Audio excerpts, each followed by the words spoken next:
Hello, everyone. Let's get started. It's great to be here today.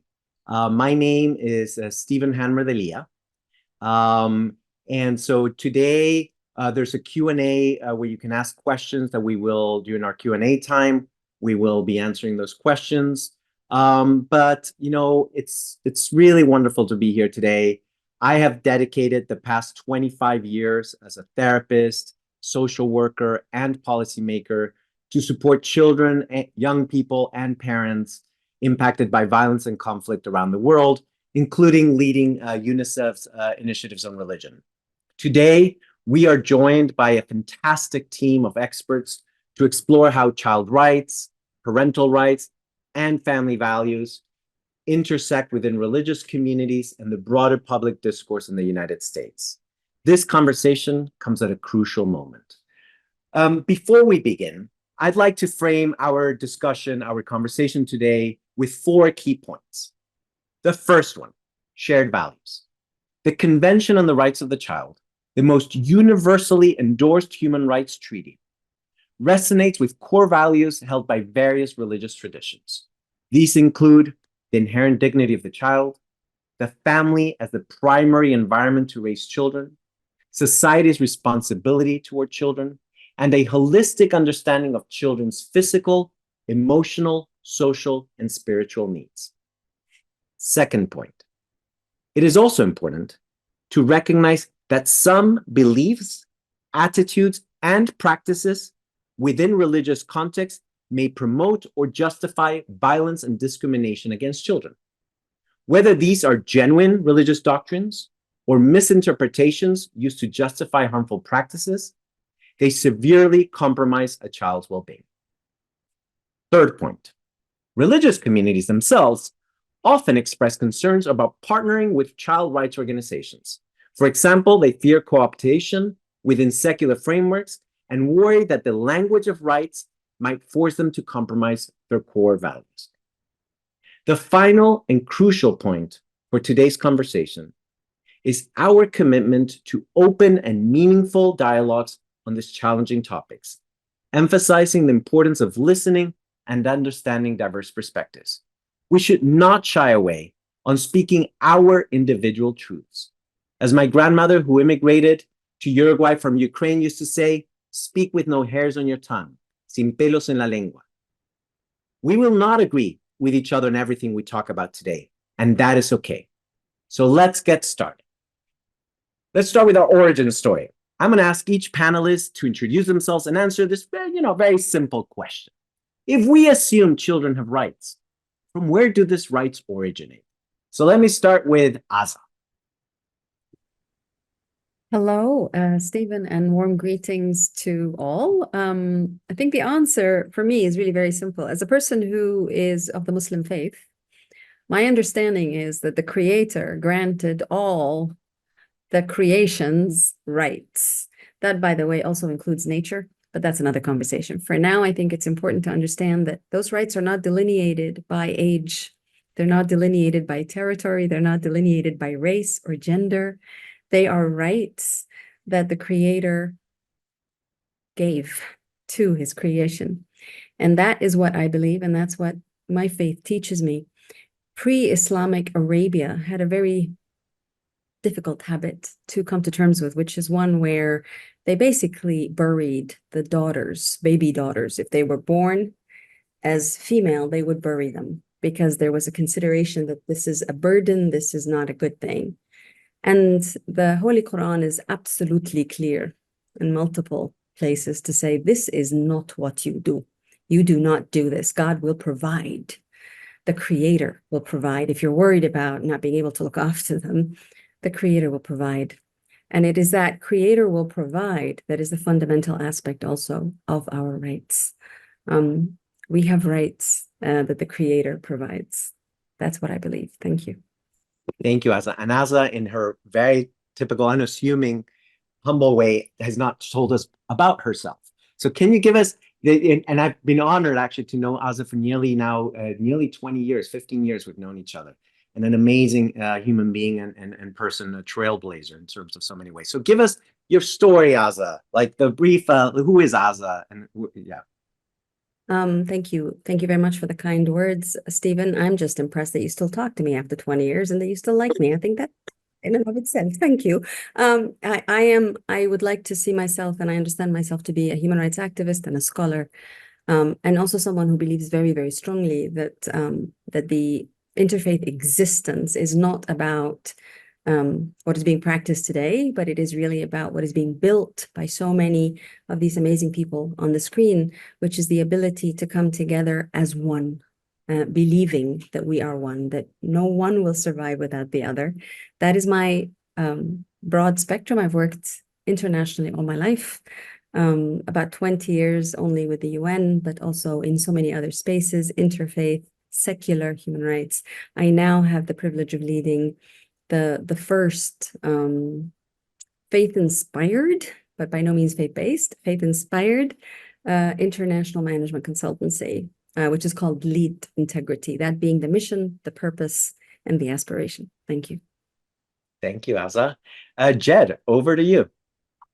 Yeah, so just very briefly on myself, I serve with an organization called the Christian Alliance for Orphans, and it's a coalition of about 250 different organizations that are serving vulnerable children and families, both here across the US in the foster system and in other child welfare areas, as well as globally, all around the world. And so I love being a part of that work, and just, man, thrilled to be a part of this conversation. To me, it's just, this kind of embodies the best of people coming together saying, hey, we see some things differently and we can speak earnestly and openly about that, but we also care so deeply about so many of the same things. That's why we're gathered, right? And I love being able to hold those things together, which our society's having trouble doing that, but I think we need more of it.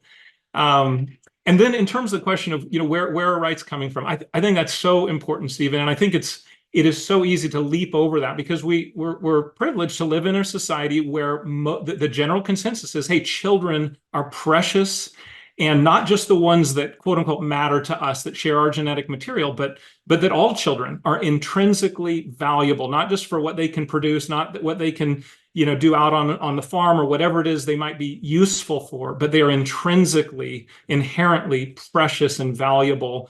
And thus both those who belong to them have an obligation to protect and care for them, but then more broadly, we as a society also have a certain obligation there.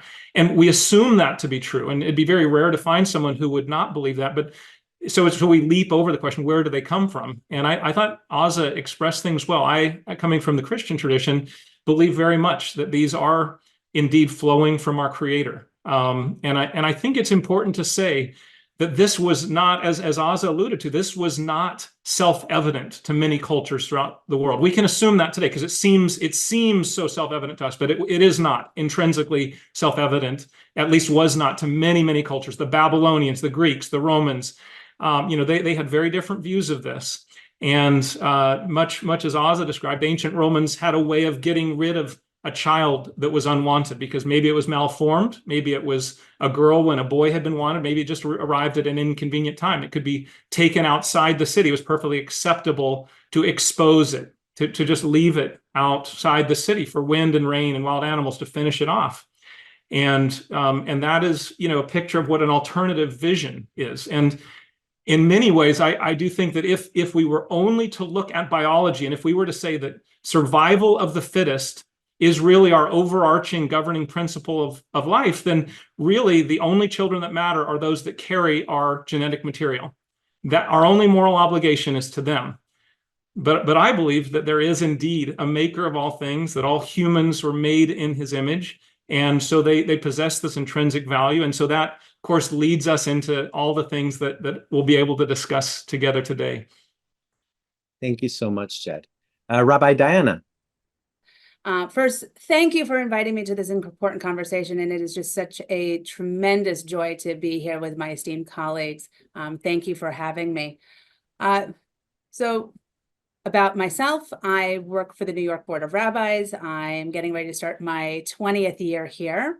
23 years as a rabbi, previously as a congregational rabbi, actually, working in very large institutions. First one was in Atlanta, Georgia at the Temple, which is known for its civil rights activism, and a congregation in Short Hills, New Jersey, Temple B'nai Jeshurun. For me, working with children has become, well, it's always been part of my soul. Having worked, however, as a congregational rabbi, you start to work with children in a different way because you see them from the time they are born. And I have officiated at the baby naming of a child. I've officiated at their bar mitzvah. I've seen them come through their confirmation. I've seen them get married. I've seen them start their own families. And you start to see that cycle and that arc of life. Where does that come from? That comes from the divine. According to Judaism in Genesis, a shared text for so many of us. So God created humanity in God's image. In the image of God, God created them. God created all people, all human beings, and I believe all creatures that walk the earth. And human life is sacrosanct, and children are valued as really a divine trust because they're considered to be the guarantors of the future. They're the future of community, and they're the future of family, not just their genetic, biological family, but the family of families. The parental obligations and duties are so important because those children are entrusted to us. We have a shared responsibility. We have to. It's not just about, oh, well, I don't have a child in my home, so therefore I am not responsible for children's safety, happiness, health, education, all the things that I'm sure we're going to get to today. But in fact, as in a community of adults, it is our paramount responsibility to make sure that children have access to all of these things. Why? They are our future, and without them, we are nothing. So I am so grateful to be part of today's conversation, sharing a little bit of my tradition and learning more from all of you. Thank you. Thank you so much, Rabbi Diana. Over to you, Michael. Yes, my thanks too for inviting me to this conversation with such a great group of people, and looking forward to learning a lot from all of you along the way. I have the privilege of serving as the president and CEO of UNICEF USA, which is a private not-for-profit organization that represents UNICEF in a variety of ways here in the United States.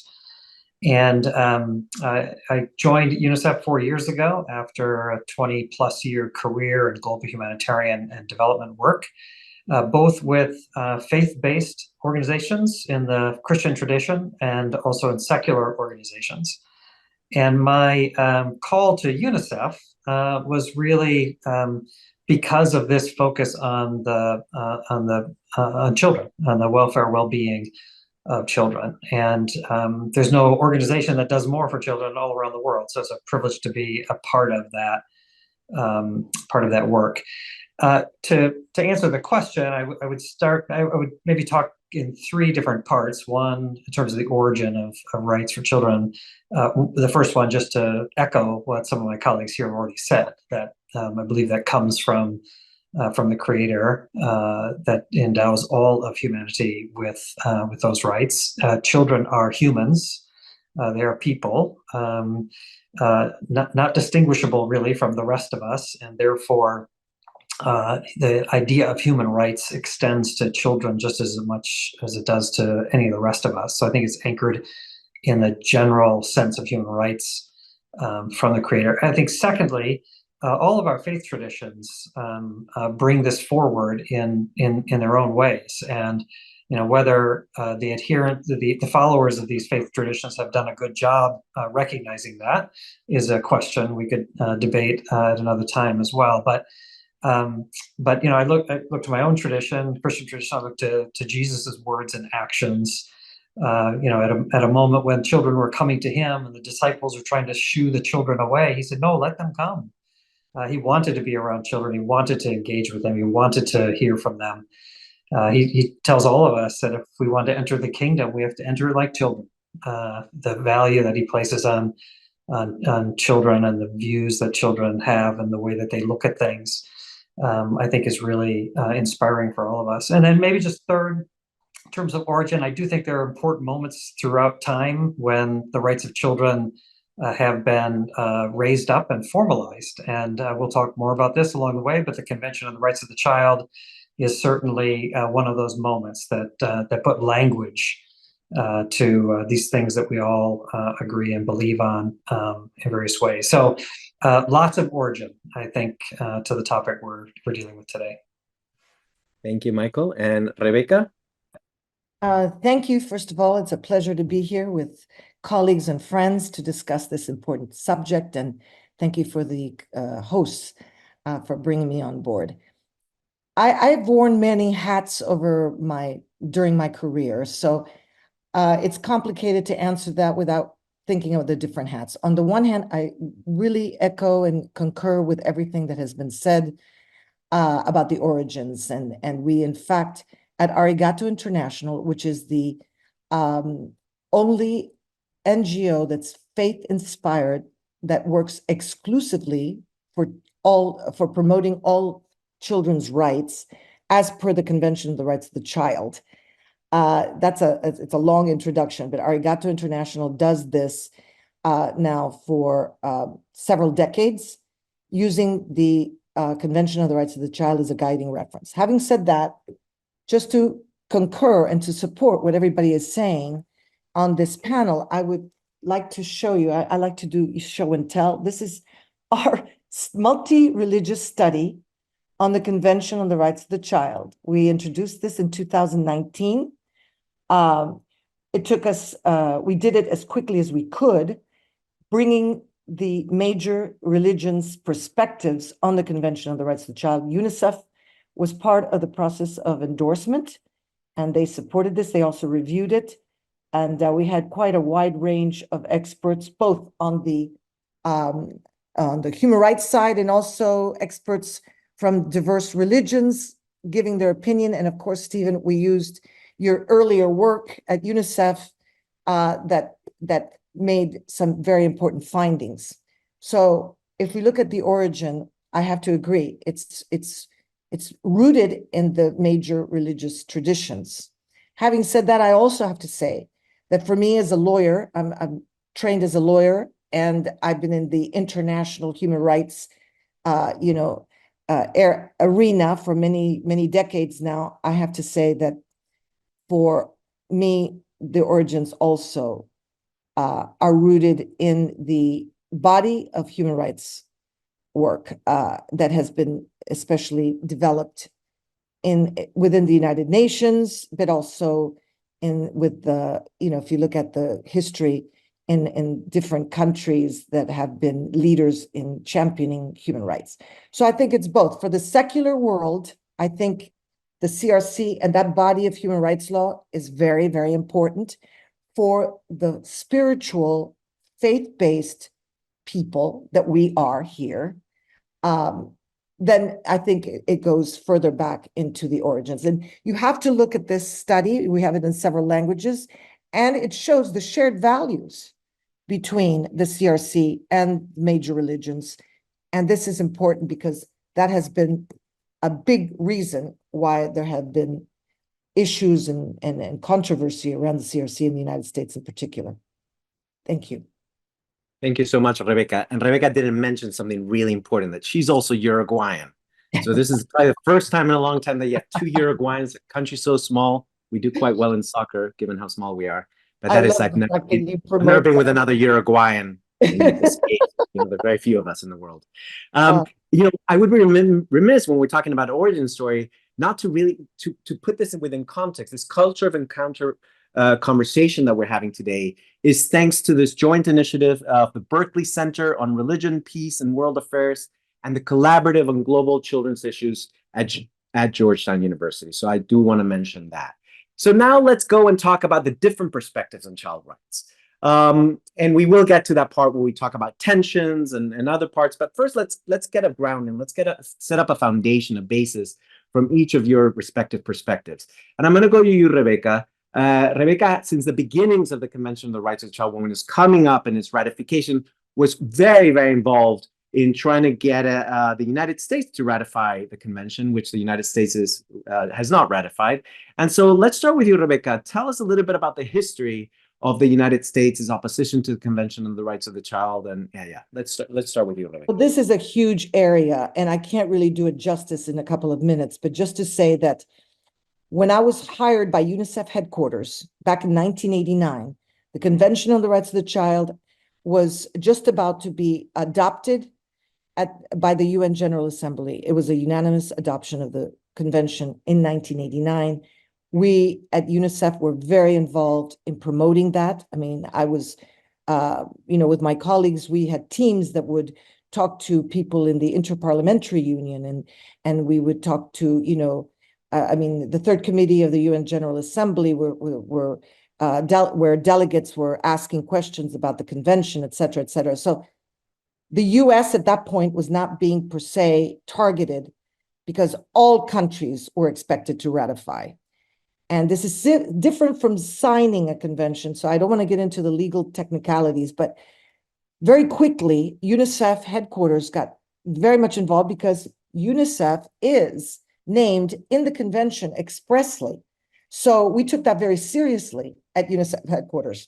The fact that UNICEF is mentioned expressly as being critical to the implementation of the convention.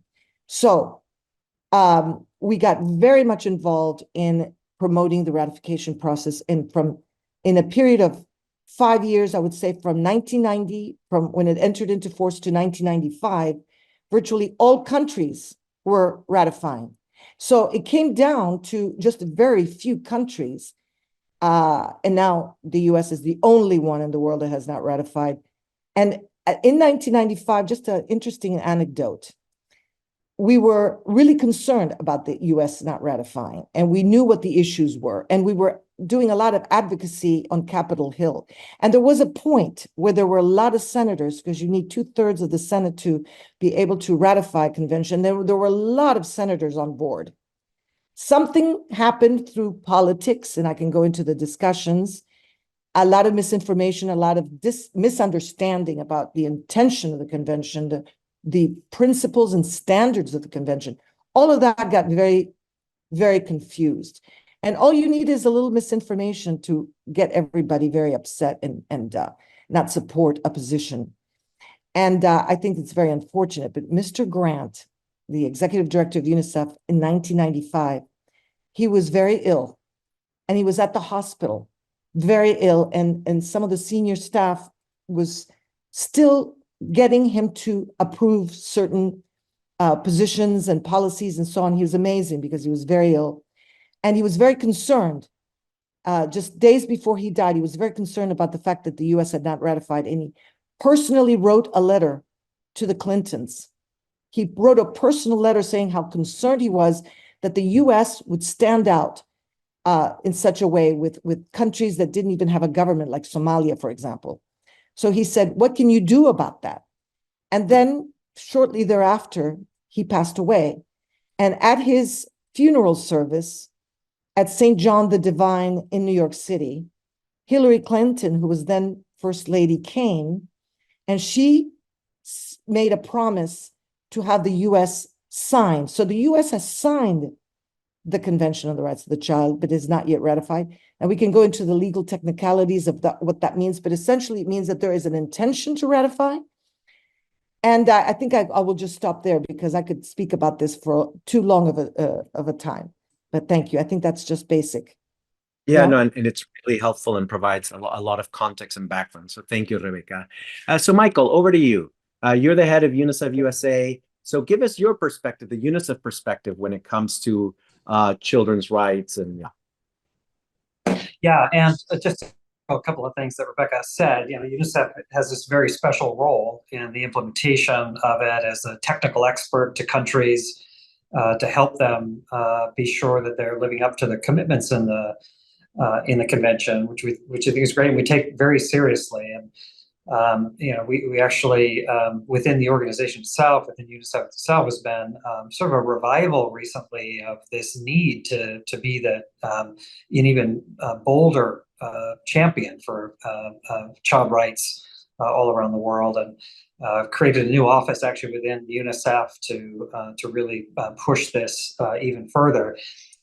Not specifically about the ratification here in the United States, and I will say this: in some sense, I feel responsible for that at this point, because running UNICEF USA, we do a lot of advocacy and lobbying in Washington, and this would be one of our approaches. But now's not the time, and we're not going to get ratified now, and so we have sort of a long-term goal on that. But that's not the most important thing, is the ratification. What is more important is that our federal, state, and local governments are aware of the rights of children and are building those things into their own policies. And so we'll talk about this a little bit later when I see moments of hope around some of these things. But I think in our country, children have a lot of rights. In fact, I pushed back on some of my staff when I first got here, talking about this issue, and them saying, if the young people in our country understood that they were the only young people in the world that don't have rights because the convention isn't ratified here, they would, they'd be up in arms over it. And I said, well, let's be careful about that. Children do have rights here. There's a lot built into our federal law, state laws, local laws and policies that do give our children rights. And you can look around the world at some of the countries that have ratified the convention and question whether some of them are living up to those parts of the convention that are important to children in their country. So I think the convention itself, while important, is not the big ticket item here. The big ticket item is an understanding of the rights of children and the promotion of those rights across secular and religious organizations and people, and across our governments of various types. And we're a big country here in the United States. The federal government doesn't speak for everybody. It's really important to introduce these ideas and concepts there. So, I'll leave it at that. Great. Thank you so much, Michael. Jed, I noticed you were nodding as Michael was talking, and you spoke so beautifully about this idea of how rights flow from our Creator. So can you share your perspective, your experience? I mean, you've worn many hats also in your life journey. So you would love to hear your perspective and through a Christian lens, if possible. Yes, it's the convention. It is interesting in the sometimes conflicted relationships. I think that Christians maybe, and particular certain branches of Christian faith, their feelings toward this convention, right? And I would argue that in many ways the convention actually flowed out of broadly the Abrahamic faiths, and specifically out of the Christian consensus in the West. And there's plenty to discuss there in history and layers to that. But I think, if you look at ancient cultures, if you look at Greek, Roman, Babylonian, Aztec, Mayan, there was just not this assumption, and it grew steadily in the West. And so like the practice of exposing children that was common in Rome, the early Christians earned a reputation for going outside, finding these children outside the cities and taking them in, and even raising them as their own children. And then you have the Emperor Justinian in the famous Code of Justinian banning the practice of exposing and requiring that children, even those who had no lineage or other protection, be treated with dignity and respect. And so I see the Convention on the Rights of the Child really flowing out of that. And yet there's also conflicted feelings that many in the Christian and other traditions have. And I think, just briefly, I've noted three elements that probably are areas of concern. One would just have to do with the idea of moving authority further away from the people that it affects. So the further you go away from local governance, the feeling is that if you have this global convention, it's further away from local families and decision making. And I think that can be an area of concern. A second category would just be noting that many of the governments that have been the worst in the 20th century, totalitarian governments, whether in Germany, North Korea, China, communist Russia, virtually always went in between the relationship between parents and children.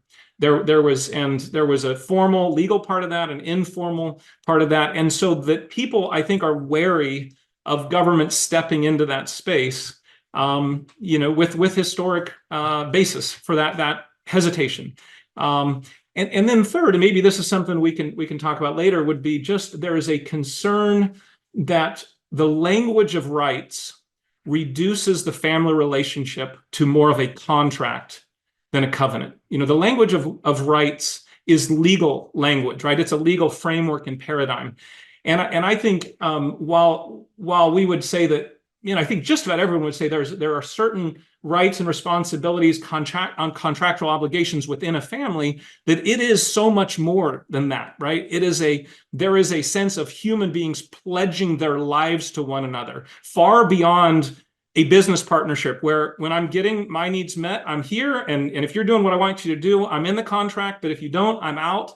Like, we would believe that family is much more than that. And so there might be a concern that if we reduce family to a language of rights, we're missing out on some of the most important parts of family. So I think, there's plenty to discuss in each of those. And I think we can feel the weight of those and still say, hey, we really want to protect and stand for the rights of children. But I think those are just some of the hesitations that often come with people thinking about, a macro level convention. Great. Thanks. And I love, Jed, your openness and openness in terms of sharing. So thank you for that. Rabbi Diana, tell us what are your thoughts? What are what are your thoughts? And if you can, also through a Jewish lens. Well, now I'm really sitting and thinking Jed's points through, actually, and I'm actually. And this is a beautiful thing, right? This is a conversation, so please feel free to respond to Jed. I'm having this thought process in my mind because you did say covenant, and what is a covenant? A covenant, according to Jewish practice, is really that agreement, and in many ways we do call it a sacred contract between the divine and people, between us collectively, us as a smaller family unit. And I'm thinking about that while I'm holding in my lap, Rebecca, the book. So just so we know, I also have the book with me. And I was actually one of the contributors. So I'm sitting and I want to just point to one of the pages here, page 89 in the book, if anyone's looking. You can also find the book online. In Judaism, the family has been considered since biblical times to be the basic unit of the community and as the core foundation of Jewish life. This emphasis on family also means that parents have duties to provide care, meet health and nutrition needs, and to ensure education for their children. Parental duties and children's rights in the area of education include spiritual and moral guidance. And it continues on, but it really wraps up very neatly and says, the requirements and obligations of parents are set forth in Jewish law, providing for children's physical, educational, and spiritual needs, and that children must be regarded with care, kindness, and tenderness. Childhood, according to the Babylonian Talmud, Tractate Shabbat 152, describes childhood as a garland of roses. And I think about, what are the things that we put into law? Like, what are those things that we enshrine in the law? And I would hope that the things we enshrine in the law are the things that are so sacred to us as a community that we would want to safeguard and protect. And we look at children's rights, and while rights language is honestly a fairly, I would say, almost modern in the scope of human existence, is a modern notion. But the idea of actually having agreements, well, we see in Jewish life, the Torah is a contract. So the giving of Torah at Sinai 4,000 years ago is a contract. It's an agreement. We made that agreement. And in Jewish life in particular, the story goes at Mount Sinai, what happened? I'll tell you. So what happens at Mount Sinai is that God says, I've got this Torah, and I'm going to give it to somebody. I'm going to give it to a people. but what are you going to give me in return? And the Israelites are standing at the foot of the mountain. They go, hey, what are we going to give? And they say, we'll give you gold and silver. And God says, I made that. You don't need to give it to me. And they said, well, we'll give you the silks and all these fabrics that we have made. And God says, what use do I have with all of these man-made materials? And they went back and they thought and they thought and they thought, and they came back and said, God, we're going to teach it to our children. And God said, if the children are going to be the guardians of the Torah, I will give it to you. With that in mind, why wouldn't we in America, or boil it down further by state, by city, by town, by block, by building, why wouldn't we want to enshrine those rules, those laws to safeguard the people we protect most, that we love the most? Why wouldn't we want to enshrine them? I think that the CRC came through so much of the faith communities in our intentions. The meeting in Princeton, following the writing and the adoption, that understand that those faith leaders stood around and they saw it. And no one said, oh, this flies in the face of my religion. It flies in the face of my understanding of God, of the divine. What's gotten, I think, in the way is not about faith. It's about politics.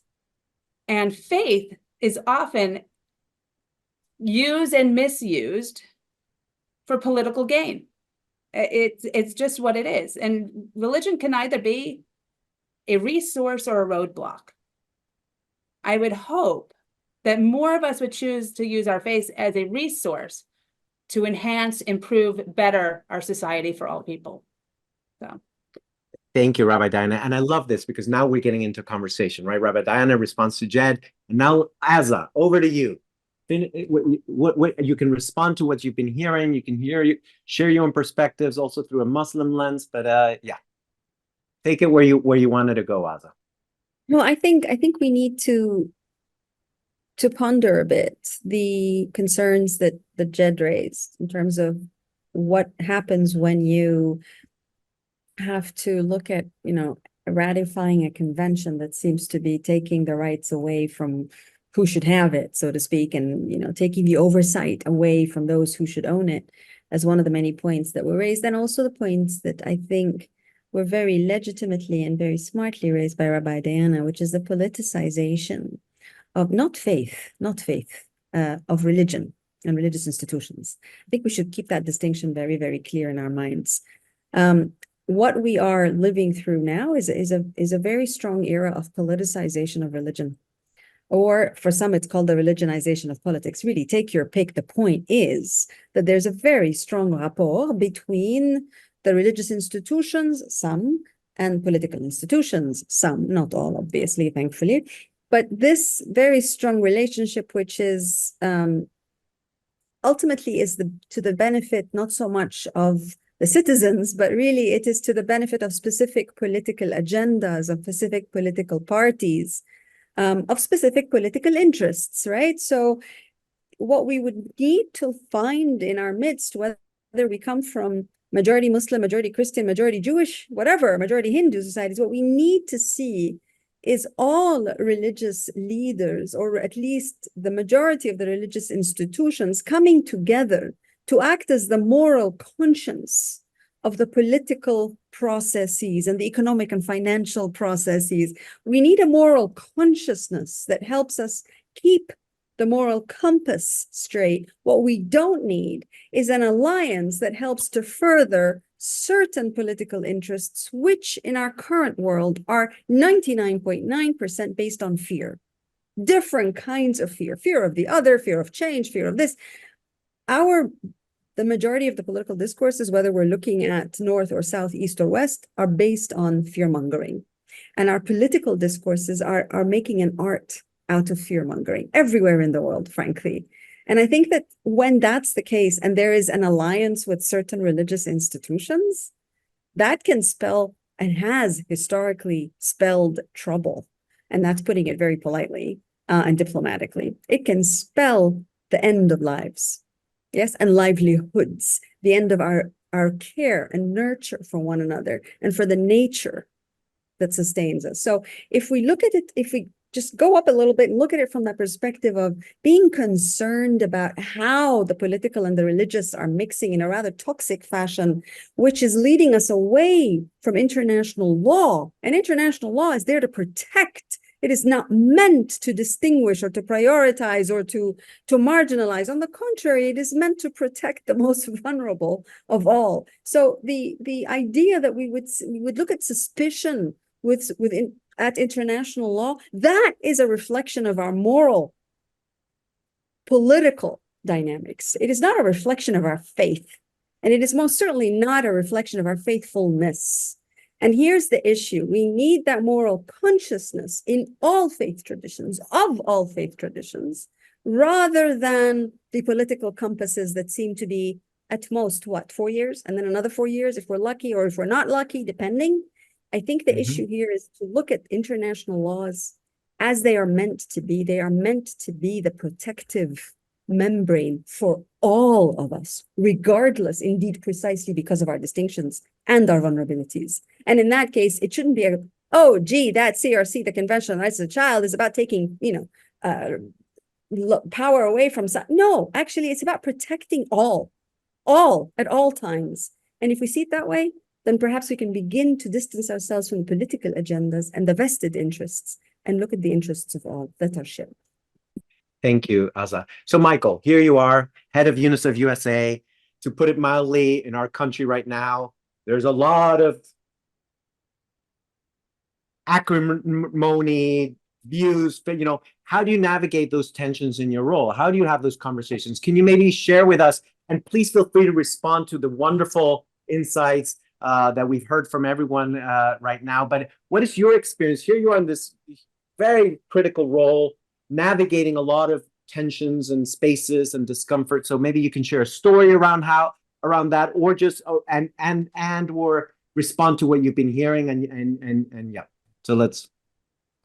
Yeah, wow. I so agree with the political dynamic that's been discussed here, and the politicization of religion. And I love the way you put that, as not faith, but religion, and the problems that can cause. But, one of the things we do at UNICEF USA is a lot of lobbying on Capitol Hill for both for funding for UNICEF, general foreign aid funding, policies and laws that are beneficial to children globally and here in the United States. And UNICEF has done just a tremendous job over the years of being very nonpartisan in doing that, and finding a way to thread the needle through the middle to ensure that we have supporters on both sides of the aisle in Congress to try to move things forward that we want to move forward. So that causes us sometimes to hold our tongue a little more than we would want to in certain ways. That causes us to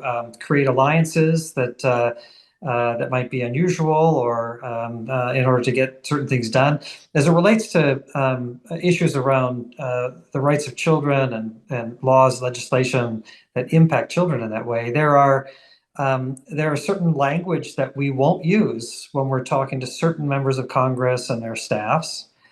On the other side, there are certain people we know who would love to be champions of the Convention on the Rights, and we'd rather they kind of not be, because of the politicization of all of that, and who carries what water forward sort of matters. So we've learned the art of how to speak about these things in a way that you need to know your audience. I take some lessons actually from another not-for-profit organization that's focused on campaign finance reform, and they realized they couldn't get anything done in Washington talking about campaign finance reform. So they did a lot of studies to say, what is the language that we could use to actually move some things forward? And let's start at the local and state level first, where you can maybe get some more things done. So they crafted different language around corruption and some other ideas that seem to draw people from both sides of the political spectrum around these ideas rather than around something that can be as divisive, especially in Washington, as campaign finance reform. And I think we have to do something similar to that here. We need to not feel like we're purists that always have to talk about rights, because sometimes it's not the right language to get the same things. And even when we talk about it, right to what? Sort of the general concept of rights, I keep saying, what right to what? The convention is clear on all kinds of things that none of us have argued that children should have access to. We talk about every child being healthy, educated, protected, and respected. And so those are the rights that we're actually advocating for. And when you frame them in certain ways, I think you can get more accomplished than if you stick to contractual language or legal language or language that may play well elsewhere in the world, but not necessarily to all the constituents here. So more work, I think, still needs to be done on that. How do we frame this in a way that religious communities and political communities can gather around it? Thank you, Michael. And you share with us, right, how do we thread that needle? How do we work within those spaces? Where do we find that common ground and that common awareness and understanding focus in terms of where we want to get to and what's important for children concretely in a tangible, real way, day-to-day lives for children and families? Rebecca, so you're now, you worked for UNICEF for many years. You're with Arigato. You're also a recent abuela, grandmother.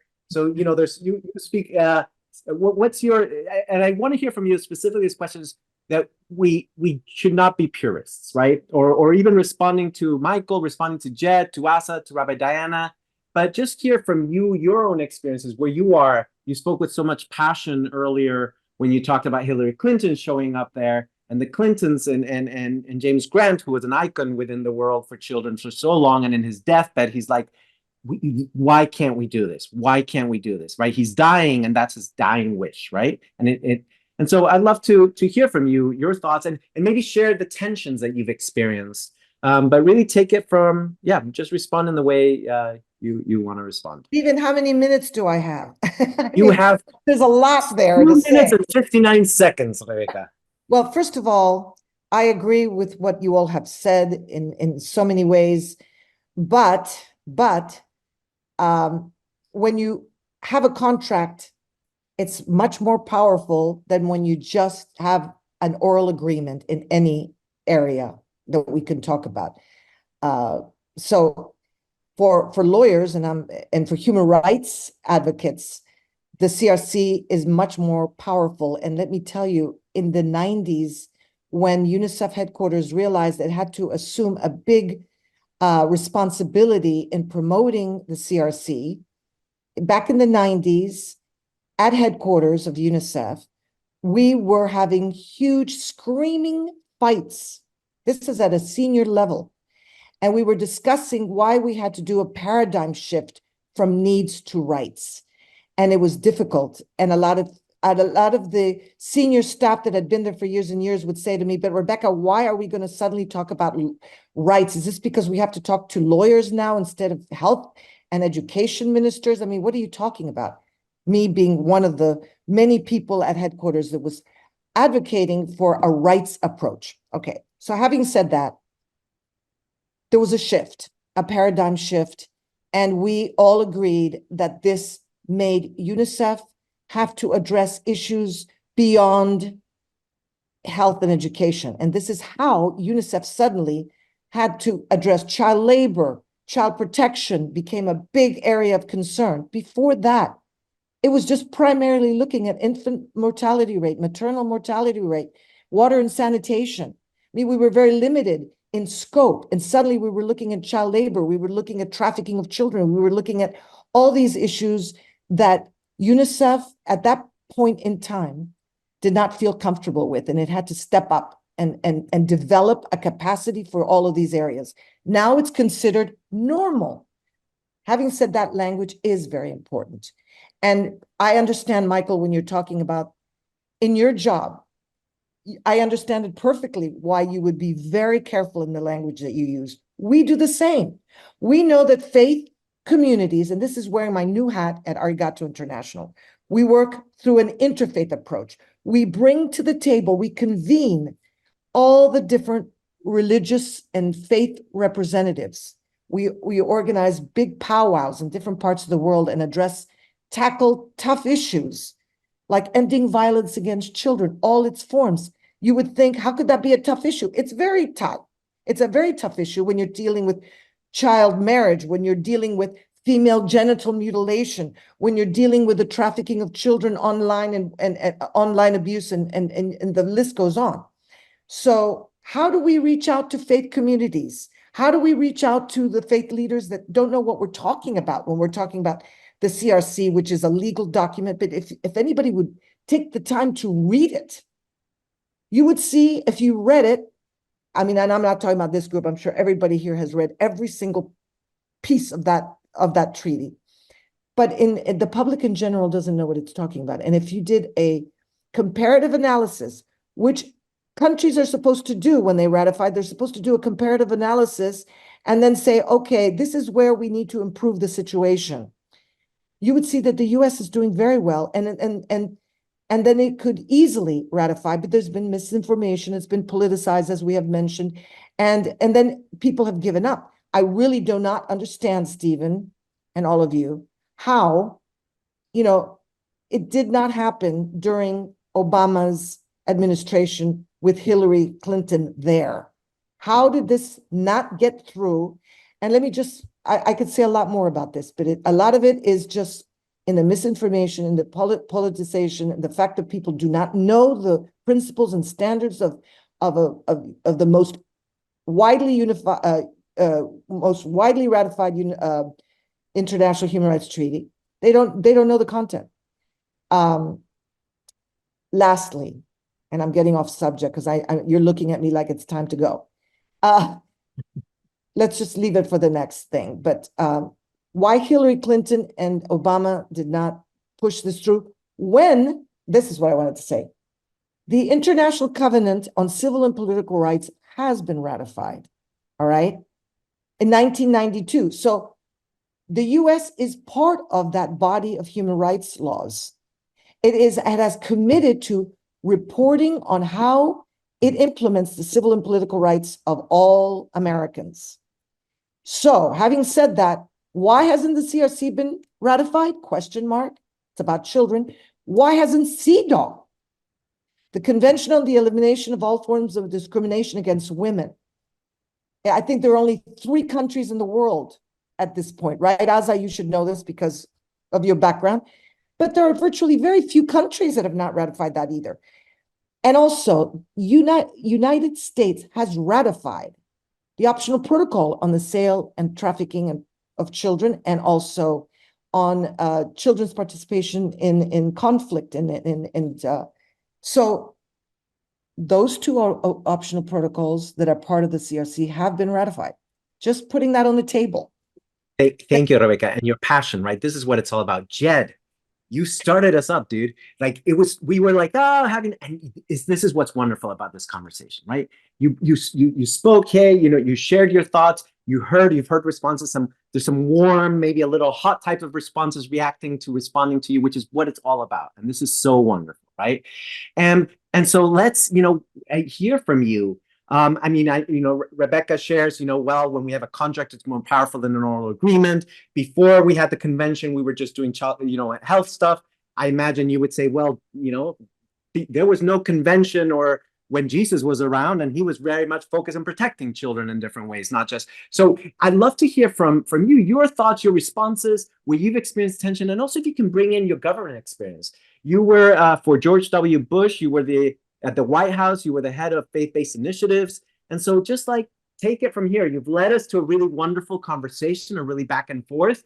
And so, yeah, let's hear from you and those tensions that you've been sensing and hearing amongst ourselves, which is really, really healthy and good. Yeah, absolutely. I do love this. And I just want to be clear. I do not want to be the resident skeptic of the idea of children having intrinsic fundamental rights, because I believe that with all my heart. I think what I want to introduce to the conversation and for us to grapple with is the incompleteness of rights language to capture the fullness of what family at its best is. That would be my feeling, right? My conviction. I think of, for instance, even, you know, my grandmother and my grandfather, and marriage would be, I'd see that through the same lens. And yes, they each had certain rights in American law as a husband and a wife, and there was a legal aspect to their union that could have been dealt with in various courts in various ways. But then you move into the level of day-to-day life, of love, of sacrifice, and of seeing my father as grandfather, as he had Alzheimer's and he lost his, you know, wonderful capacities, formerly as a doctor, now unable to remember people's names, and my grandmother faithfully loving him day by day to the very end. And no amount of legislation, no amount of rights language could ever have prescribed that. It was based in a sacred covenant and a deep sense of commitment before God. And so I again, I'm not dismissing the language of rights, but I think it's a very baseline type of provision in my view, whereas family and marriage and many of the most important things in life can never be reduced to that. And to me, there is a danger sometimes when we try, and again, this is not to say we shouldn't use that language, but we just need to be wary of a danger towards the atomization of individuals, meaning we come to see ourselves all as completely independent, individualized actors who come together solely for our mutual benefit. And rather than that we have certain deeper moral obligations that cannot be prescribed by law. You know, and so that is just what I want to you know, urge, even as we're you know, grappling with wonderful things. I think, you know, just a word on the tensions here. I do believe that you know, at the heart of this is this very good actual tension between two beautiful and competing goods. One is the rights and protections and thriving of children on the one hand, and at this very same time in ensuring a family integrity and the wholeness of families and holding those things together. And sometimes they seem to be opposite. Sometimes in our public policy discussions, we'll pit them against each other. I see that a lot in my work with the U.S. foster system. There's a very real tension at times between the work of child protection of children who may have faced abuse or severe neglect and the preservation and restoration of families. And you know, sometimes tribes form around one of those or the other. And while I think there is a tension there, I really do believe that thoughtfulness and wisdom continually pulls us back to a gripping of two things that seem to be in tension or maybe even seem to be opposite, you know. And I think the best of, in my view, thinking about Christian theology, the best of Christian theology really is continually about holding seeming tensions between this idea of God's justice and his mercy, the idea that Jesus came full of grace and full of truth, or the idea that we're to be very confident as individuals, but also very humble. And I think each person on this Zoom here could probably lay forward other seeming opposites that we need to hold together. And when it comes to, you know, some of this discussion, we're talking about the rights, protections of children, meanwhile, also the family integrity and recognizing that there is so much more than rights language alone. And we can hopefully hold those things side by side. Right. Rabbi Diana, I sense you want to respond. You know, share with us, and you can go in terms of responding to what you're hearing. And you shared with us, you know, from the Jewish perspective, in terms of this concept of the children as guardian of the Torah, you know, enshrining in terms of the covenant, you know, so take it, you know, share with us either responding to what you've heard from others to where we are now, or even or maybe sharing your own, the tensions that you experience. I mean, you play a very critical role where you also, you know, navigating a lot of those worlds and tensions. And so, yeah. Yeah, I'm listening to the conversation and I'm pulled in a lot of different directions. So I'm going to try and pick up a couple of different things that I've heard, because one, I'm a rabbi. So a rabbi means teacher. That's literally what it means. And rabbis are a fairly modern Jewish invention. We've only been rabbiing for about 2,000 years in the grand scheme of things. And to understand, I am a female rabbi. I'm looking forward to the day I don't have to qualify that I'm a female rabbi, which means I'm a progressive rabbi, because I work for an organization of about 800 rabbis. And there are about, equal parts Orthodox, conservative, Reform, Ashkenazi, Sephardi. So you can imagine, you know, one rabbi, 3 opinions, 800 rabbis, well, we're overwhelmed. But I'm thinking about this tension around child rights, because I think when in America, we have this notion of what we want our children to have, right? What is the American dream? That our children should have a better life than we have. Our children have a better life than the generation before them. Most of us are here, we are a nation of immigrants. We've all come from somewhere, and we have a story of being the stranger, and then the story of welcoming the stranger.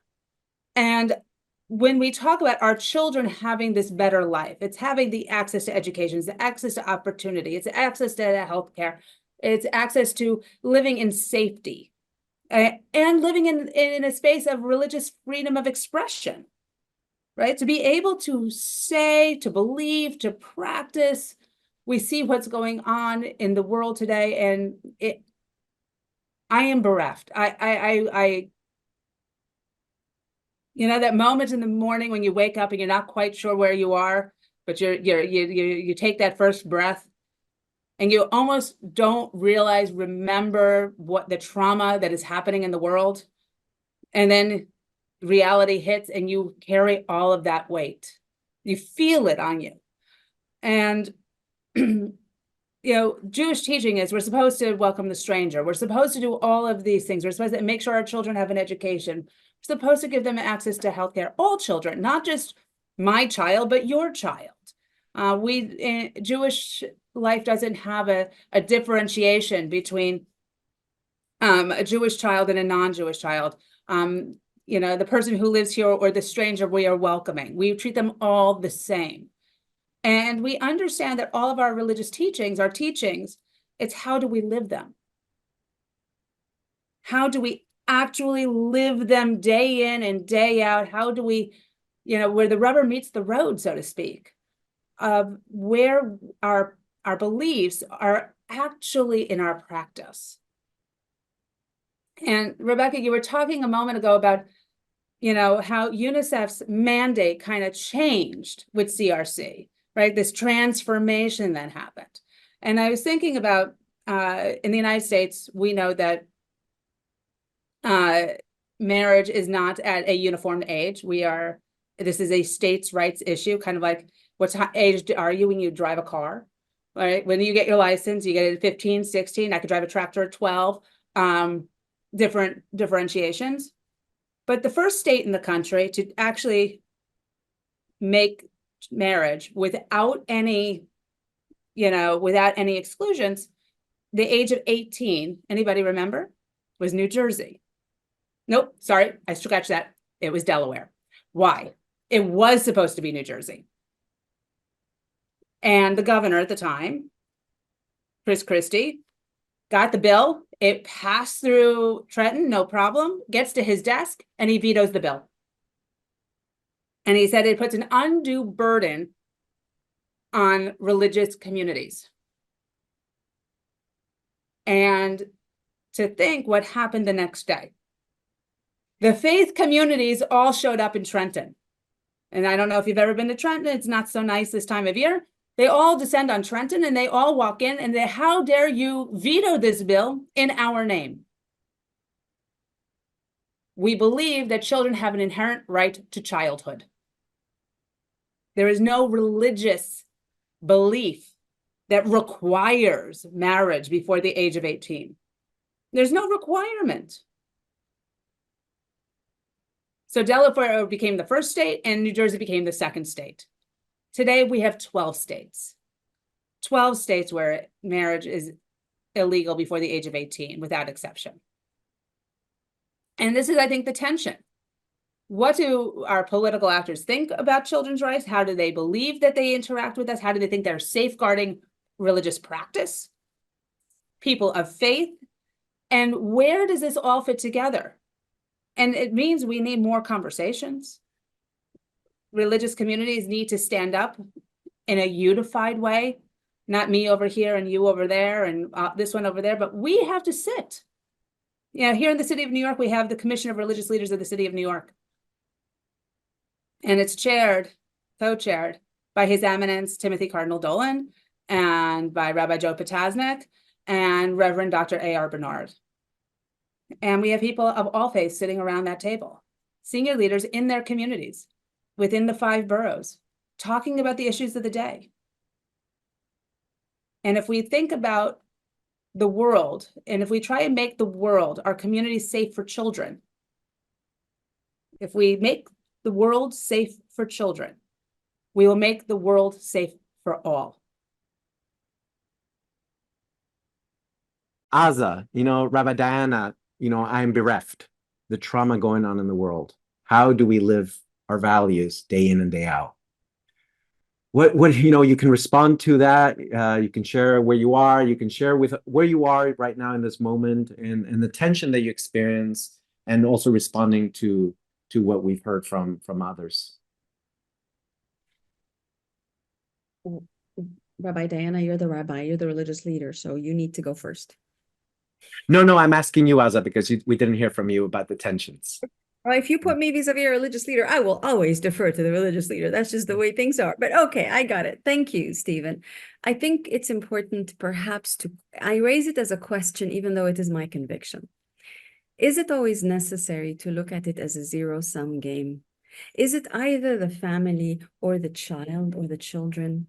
Is it either Palestine or Israel? Is it either the United States or China? Must we always look at it as either this or that, when we all know, and we've just come out of a pandemic that has taught us this question, among so many things, that truly our survival depends on one another's welfare, that I am only as strong as the weakest amongst us, and that frankly, every nation is only as strong as the members of its community together, not individualized. So I totally hear and I agree that this is what we see, that there is indeed a tension between, the rights of the family and the family's own welfare. But is it always either or? And can we perhaps begin to change that particular paradigm amongst ourselves? And it's one of the things that all faiths, including indigenous faith traditions, force us to actually ask and to do.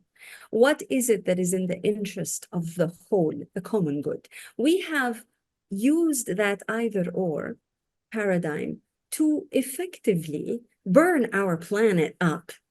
We have no water left that will cover the members of our population of this planet. We have oxygen that is tainted, and we have done such harm to the planet without which we would not exist. Right? Of course, some of us can go to Mars and Venus and all that. Some of us come from there anyway. But the point is, we need this planet big time for our common existence. Is it that we must extract now in order to do this? Either or is it that in order for us to survive as children, as adults, as different genders, as different races, is it perhaps that we must think of the welfare and the interconnectedness of our welfare? Is it possible that a family will be fine when the children are being deeply and egregiously harmed? What community is good that way? What community survives that way? Which Palestinian family is going to be okay tomorrow, given what has happened to its children and its women and its men? So I think we have to push ourselves a little bit, especially those of us inspired by the fact that we understand there's a creator who created all of us and this planet, and who actually expects us to look after one another.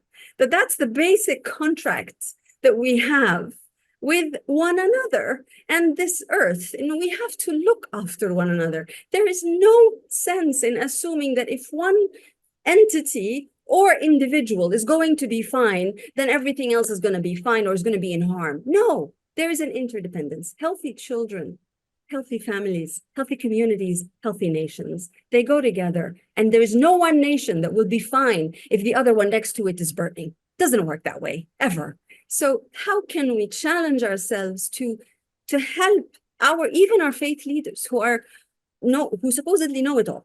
How can we help our faith leaders and work with them to understand that we are completely, absolutely, in every way, super dependent on one another's welfare. And where there is a wound, there is harm to the body. So powerful, Aza. And so let me, like, and I'm looking, we have some great questions that are being asked from audience members. Let me maybe start with you, Rebecca. One of the audience members asks, rights are important, but the key issue is leadership, power, authority. You can have whatever you want on the books about this is your right, this is your legal right. But whoever has power in leadership is the one who sees that rights are protected, can make choices. What's your answer to that? You can be a country, let's say a country that's ratified the Convention on the Rights of the Child, and you have a government that, what power do you have over them? In what way does that make it, yeah. What are your thoughts about that question? That's a big question. We're living in interesting times, I think. And absolutely, it's an imperative that we have good leaders, and we don't have good leaders right now, I'm sorry to say. And let's face it, the world is in a terrible state of it's a big void, in my opinion. And we are changing so many things around the world. There's so many wars, there's so much conflict. The poor children, as I look at my newly born grandson the other day, as I looked at him, a few days old, and I thought, what kind of future is he going to see? There are so many things that are not, we're not able to fix right now. We're not able to fix the problems that countries are having with immigration and refugees, an unprecedented number of children having to flee their homes from forced displacement. What a mess. We're going back on things where we were making progress. To give you one example, the Gambia right now is about to reinstate the possibility of legal FGM, of female genital mutilation. We fought hard for banning that practice. And if you look at Egypt, 97% of females at one point, Aza, 97% of the Egyptian women were undergoing FGM. And this was in the 90s when I went to Cairo with the CRC committee and the CEDAW committee to see what could be done about many things. But that was one of the issues that we addressed. And Aza, maybe you have a more updated information on that. But my point is that we are in a mess. We don't have the leaders that we need to provide us with a better world. This country, the United States, which has been a champion in the world for democracy, now is also trying to defend its position as world leader. It's having to defend its position as a democratic nation. A lot of countries around the world are questioning the leadership of the United States. So before I get into preaching things that you already know, I would say that I think what's hopeful is what we're doing at Arigato International, even though it's a drop in the bucket. And that is that we have interfaith dialogue. We are bringing together different people to look at these issues from a multi-religious perspective. And that is because, as Gandhi well put it, if you want to promote peace in the world, you have to start with children. And so we're working with children. And one of the things that we do every year that's very hopeful is that we commemorate the World Day of Prayer and Action for Children on November 20th. We bring together representatives of religious communities and faith communities from different parts of the world. We bring them all together to worship, all for children. Children are very, very much a part of our discourse. And I just want to leave you with this one more note, and that is we have to ensure that children's participation and their voices are heard. And that is something that should sound like a very acceptable point and principle, but it's very, very controversial. The idea that children have a voice and participate, as you know, Stephen, as you know, Diana, is as a hot potato. So we're talking with faith communities to see how we can improve that. And in everything that we do, we engage the voices and participation of children.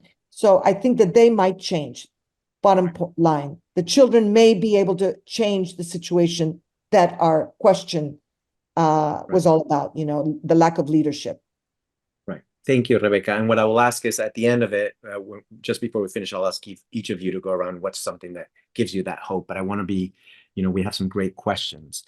Jed, so on the one question, at one hand, I ask Rebecca, right? It's about power, right? You can have whatever you have on the books about rights, but if it's not enforced, it's not enforced. You shared that beautiful story about your grandparents, right? The incompleteness of a law, right? The love that's based on the sacred covenant, the way that cannot be reduced. You cannot atomize individuals. That feeling, that visceral, connected, intersubjective experience of your grandparents is something that can never be codified, right? One of our members asks, what if the adults of the family don't protect children? What if you have a family that may have certain religious values and they abuse their child? Or, here's a question. I mean, Rabbi Diana, she's throwing in those hey, we have 38 states that allow a child to be married, legally to be married. And most of it is connected to religious traditions that say I can choose as a parent to marry my 10-year-old, my 12-year-old child. How do you respond to, to that question around okay, so, but shouldn't there be a baseline?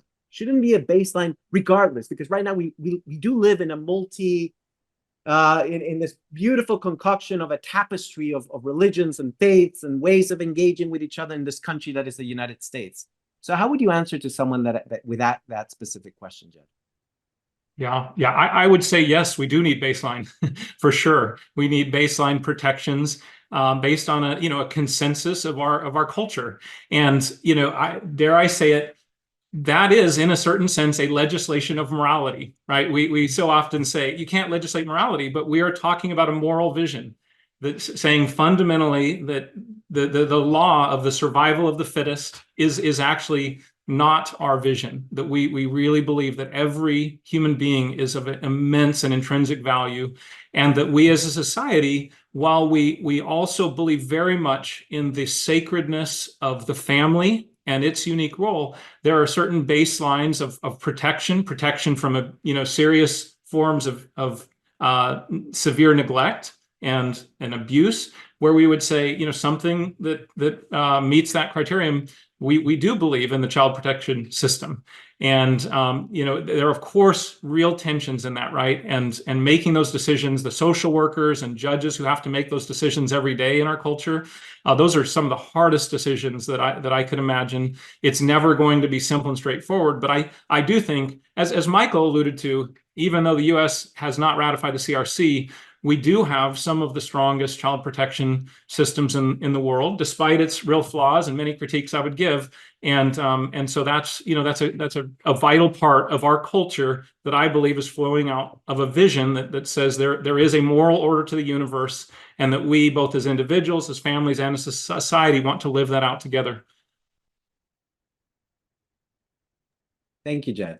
So, Michael, how would you respond to that question about whoever's in power gets to decide what it means to protect children? How do you respond to about the legislation of morality? How do you respond to, we have someone who says, what happens when local authority is co-opted, right? We go back to Jed. Jed said the closest, families should be able to make their own decisions. The closest you are to there, they should make decisions. However, even when local governments have certain protections for that, you can have a state government that says, you know what, I'm going to get in the business of your family. It could be about a lot of different issues that we're very familiar in the United States. So what are your thoughts about that? About this example? Yeah, no, thank you.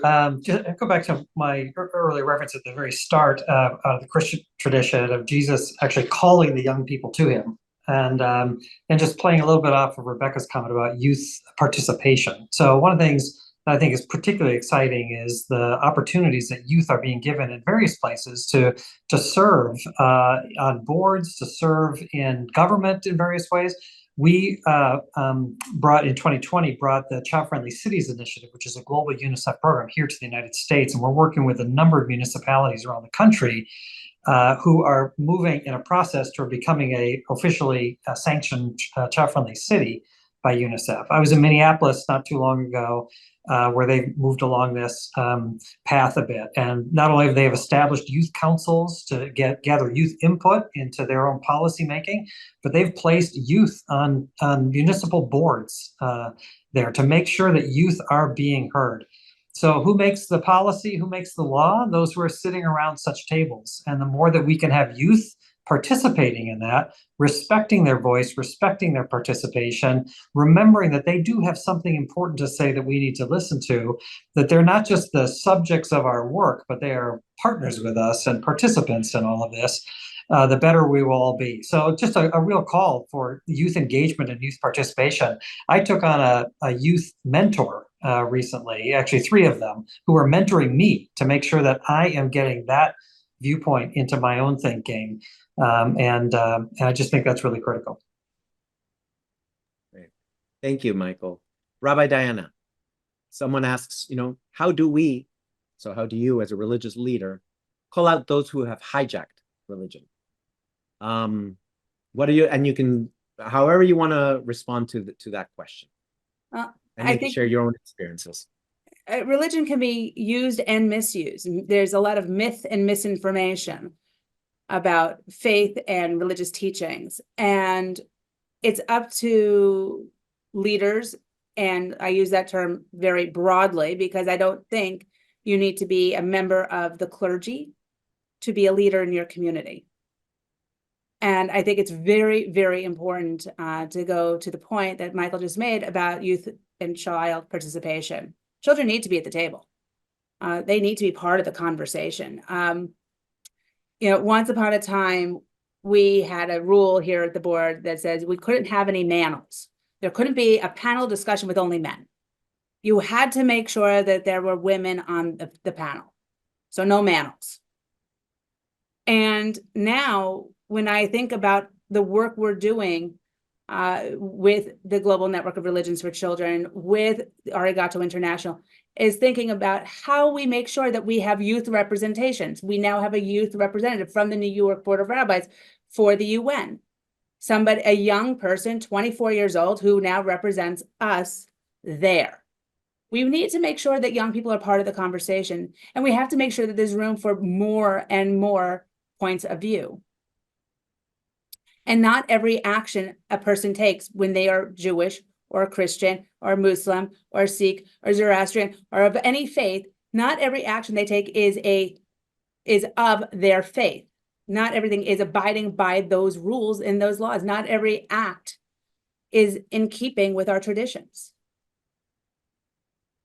We need to aspire. We need to have intentionality in how we live our lives. Many people I meet, they were born of a certain faith, and they say, I'm not practicing. I said, well, actually, I think we're all just practicing all the time. We're trying to get better at something like you would an instrument. But the idea is that faith is not something we just take out on holidays.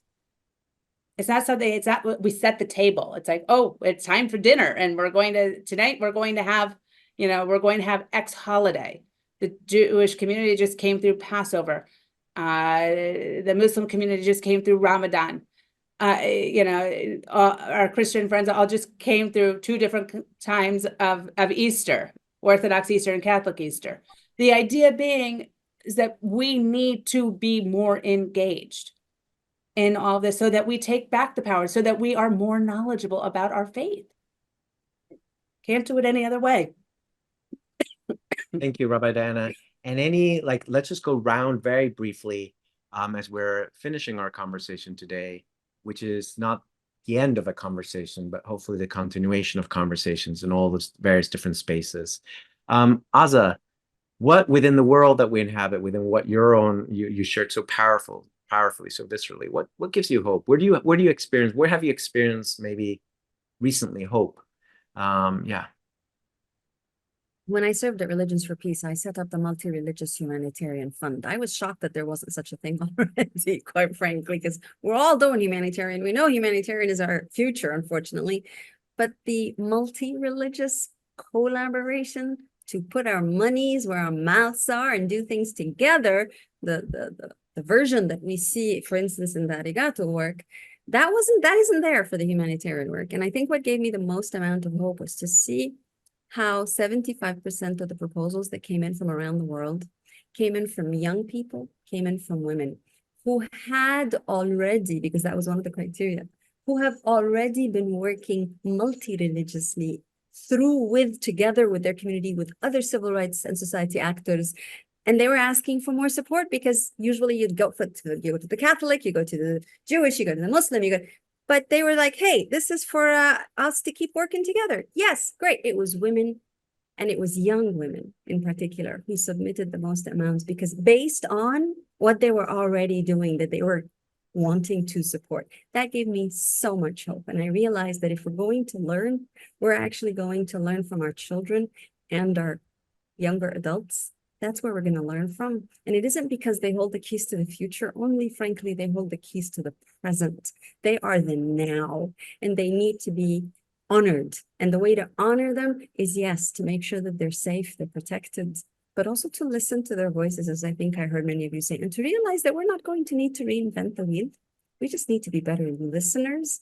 And it isn't all in the hands of religious leaders or religious institutions. In fact, thank you, Rabbi Diana, we need to reclaim our faith as ordinary beings who are serving and committed to the service of all.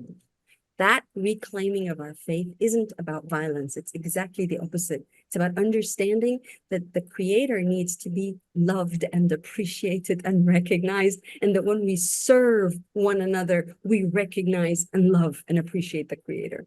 It is as simple as that, and yet as incredibly necessary as that. Thank you so much, Elsa. Jed, 3 words. What gives you hope? Yeah. Well, I do feel the brokenness of our world keenly, like Rabbi Gerson mentioned, and I think we all do in this realm of work. And yet, at the very same time, I do see such beauty, especially in ordinary people, ordinary families, local faith communities that are specifically welcoming in children, welcoming in struggling families, taking in children and welcoming them as a permanent member of their family through adoption, caring temporarily through foster care, amidst the pain and mess of that and struggles, caring for biological families that have come apart and helping them come back together and walking with them through addiction or other things with the hope of restoring that family. And not just on a macro or theoretical level, but in the day-to-day sacrifice of life. It is, as I see that, I just see such beauty. And indeed, that gives me joy, gives me hope. Michael, very, very quickly, we're past time. What gives you hope? Yeah, I think we do a lot of interfaith work with partners from a variety of religions, and every time that I am engaged in that interfaith work, I just get a sense that there is a path here to creating a better world with the commonalities that we have, and when we focus on them. So, yeah, it's that interfaith work that really inspires and excites me. Okay, thank you so much, Rebecca. Last word. What gives you hope? Same as Michael's. The interfaith work that I'm doing is so exciting. It's so meaningful and inspirational that gives me a lot of hope. And we're going to be meeting in Abu Dhabi in November. We're going to be addressing a number of pressing child rights issues. And it's going to be a big gathering with faith leaders from all over the world and with the human rights advocates. That kind of synergy is what we're looking for. And I think that's inspirational. Deeply grateful to the 5 of you and for everyone joining us today and who will also have access to the recording. Special gratitude to the Culture of Encounter Project, again, a joint initiative of the Berkley Center on Religion, Peace and World Affairs, and the Collaborative on Global Children's Issues at Georgetown University that makes this possible. Thank you, everyone. And Stephen, gratitude. Thank you, everyone.